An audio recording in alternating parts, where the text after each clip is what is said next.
Fala galera, eu sou Yuri Costa e esse é o Ponte do Reino, e como alguém nascido nos anos 90, eu sou apaixonado pelas animações da Disney dessa década, que é conhecida também como a renascença da Disney. E eu percebi que faltou apenas uma animação clássica desse período que eu ainda não havia trazido aqui para o canal, que por coincidência é a primeira que estreou esse período da Disney, também conhecido como A Pequena Sereia de 1989.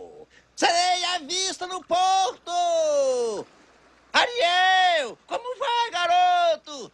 Olha, puxa, como nada rápido. E é claro que eu não podia deixar ela de fora, né? Então curte o vídeo, se inscreve no canal se ainda não for inscrito, clica no sininho para receber notificação sempre que sai vídeo novo por aqui e bora criar algumas pontes com A Pequena Sereia. Esse filme é sobre dois mundos, o mundo da superfície e o mundo debaixo do mar. A protagonista, Ariel, é uma sereia e é a filha mais nova do rei Tritão, que é o governador dos Sete Mares. Porém, ela é totalmente obcecada com o mundo de cima e tá o tempo todo colecionando objetos do mundo superior e sonhando acordada com como seria ir pra lá e fazer parte daquele mundo. Mas o seu pai é totalmente contra o mundo de cima e trata os humanos como perigosos e assassinos. E considerando que a gente não vê a mãe da Ariel em nenhum momento do filme, já dá pra supor o porquê de tanto ódio no coração do Tritão. Papai, eu tinha... O contato de seres humanos com os seres do mar é estritamente proibido. Ariel, você sabe disso? Todos aqui sabem. Ele iria morrer. Um humano a menos para nos preocupar. Olha, gostar ou mesmo ter curiosidade pelo mundo de cima nem seria um problema, mas a Ariel acaba fazendo disso um problema porque ela relaciona a sua felicidade a isso. Ela acredita que ela só vai ser feliz se ela for pra lá. Certa vez ela sobe à superfície curiosa com as luzes dos fogos de artifício e acaba presenciando um naufrágio e salva o príncipe de se afogar. E claro, ela acaba se apaixonando à primeira vista. Mas ó, vou falar, não dá nem pra dizer que ela se apaixonou por ele, porque a maior parte do tempo que ela passa com ele, ele tá inconsciente. Ela viu ele consciente apenas alguns minutos antes do naufrágio, mas ela achou ele bonito e ela estava apaixonada por toda aquela ideia do mundo dos humanos. Ele é muito bonito, não é? Não sei não, ele me parece muito peludo, baboso. Não, não é esse. É o que está tocando chimbaco. E aí ela começa a planejar quando que ela ia ver o rapaz de novo. Mas o pai dela descobre tudo, fica furioso e destrói toda a coleção de objetos que ela tinha do mundo dos humanos. A Bíblia nos ensina, como filhos, a honrar os nossos pais. Esse mundo prega que a coisa mais importante de todas é a gente buscar a nossa própria felicidade, como se isso estivesse acima de tudo. Mas é meio estranho até porque esse mundo nem sabe direito o que é ser feliz. As pessoas estão o tempo todo buscando alguma coisa e quando elas finalmente alcançam isso que elas estavam buscando, elas descobrem que não era bem isso que ia fazer ela feliz.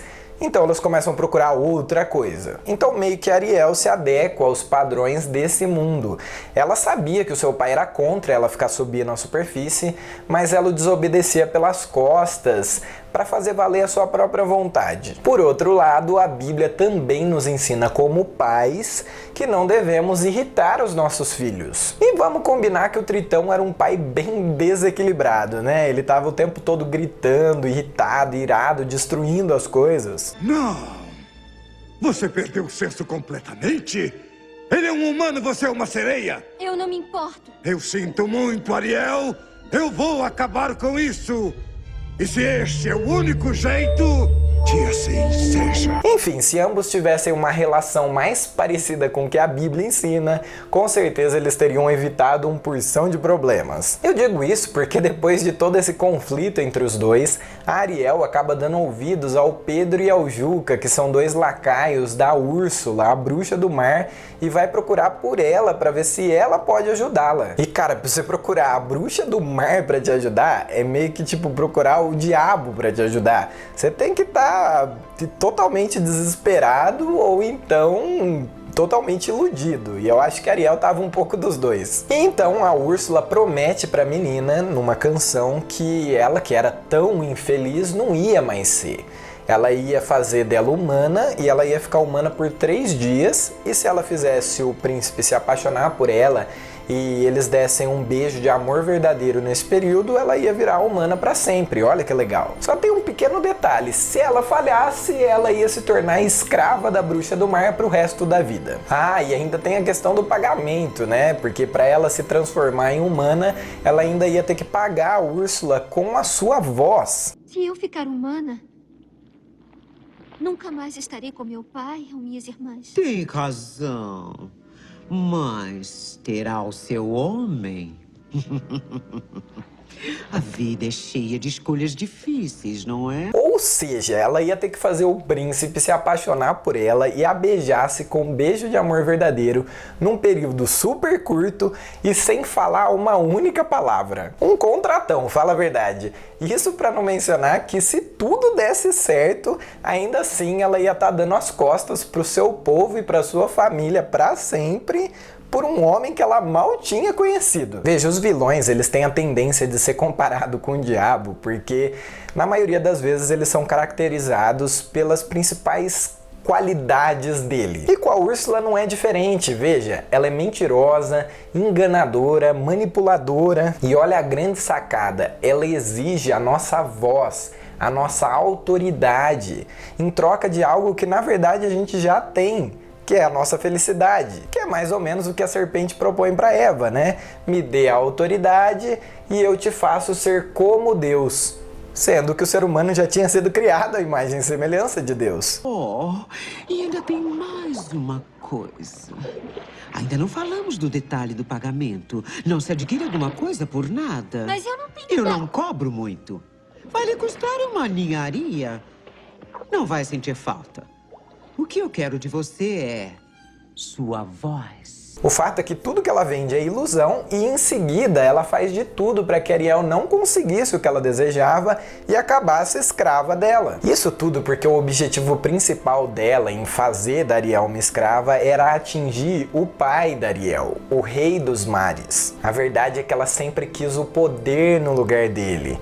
Parece semelhante para você com o vilão da vida real? E a gente acha a Ariel bem burrinha de fazer esse contrato, mas a verdade é que todos nós como humanidade fizemos exatamente a mesma coisa e entregamos toda a nossa autoridade sobre esse mundo nas mãos do diabo. Mas, graças a Deus, a conclusão do filme também se parece com a conclusão da história do Evangelho. Quando Deus, o Tritão, vê a bobagem que a sua filha fez, ele oferece a própria vida no lugar da dela. Então, nós vamos fazer uma troca?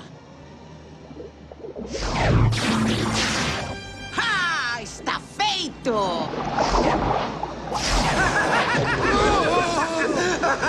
O mal então agora acha que venceu e que sem o pai ela poderia inclusive matar a filha, mas algo inesperado acontece e atinge a Úrsula sem que ela sequer percebesse. Assim como o diabo também não estava esperando pela ressurreição de Jesus. O Tritão volta à vida e o inimigo é derrotado de uma vez por todas. É curioso inclusive que bem no finalzinho o Tritão ainda faz um arco-íris no céu, que é uma representação bíblica da aliança de Deus com a humanidade que poupou a humanidade da destruição total. Mas a gente precisa falar mais atentamente ao tema central dessa animação, que é a obsessão. A Ariel, como a gente já viu, era obcecada pelo mundo dos humanos e condicionava toda a sua felicidade a pertencer a esse mundo, a ter algo que ela não tinha. E durante o filme ainda ela fica obcecada por um homem em particular, o príncipe Eric, o que também é um total absurdo, como eu já expliquei. Afinal, como ela estava disposta a vender a própria voz e arriscar a própria vida por alguém que ela mal tinha conhecido? Você perdeu o senso completamente? Parece um total absurdo, não é?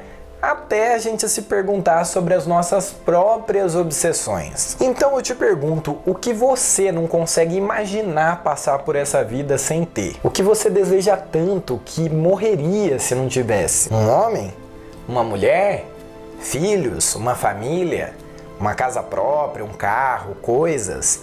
Passar naquela faculdade ou viajar para aquele lugar? A gente acorda e vai dormir pensando nessas coisas? Será que a gente não tem planejado e sonhado e buscado alcançar essas coisas a todo custo? Pois tome cuidado, porque esse pensamento é um prato cheio para as mentiras de Satanás. Vai lhe custar uma ninharia. Não vai sentir falta. Rapidamente ele começa a apresentar várias opções interessantes de você alcançar esses objetivos rapidamente, e tudo que vai te custar é você se separar do rei e do seu reino. Então, não se deixe enganar. O preço que ele cobra é altíssimo e o que ele está te oferecendo é pura ilusão. Se você ainda não percebeu isso, saiba que você só vai encontrar real felicidade nos braços do Rei dos Reis e no meio do seu reino. Você tem acesso à presença dele e tudo que é dele é seu. Então comece a desfrutar desse seu papel como filho, como filha. Se relacione com ele, viva as aventuras do reino com ele. E aí você vai perceber que tudo que você tanto deseja, na verdade você já tem. Você vai perceber que não te falta nada, que tudo o que você precisa ele te dá, que ele sabe mais do que nós mesmos aquilo que a gente realmente necessita, e ele completa todas essas coisas como o bom pai que ele é.